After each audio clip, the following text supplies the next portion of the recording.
Hi, today I'm going to teach you how to use our eSign templates. There's another video we have that teaches you how to create them. So if you haven't done so, I'd recommend watching that one as well. So first thing is you're going to go over to your Leads profile and click on the name of the person who you'd like to send a document to.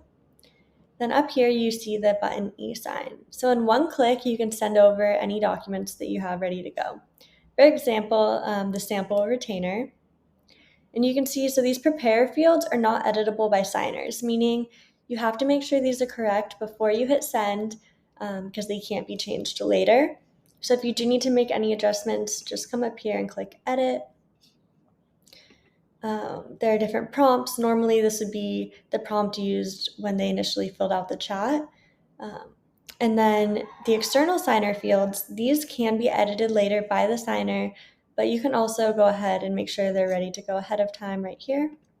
And once everything looks good, you just have to hit send.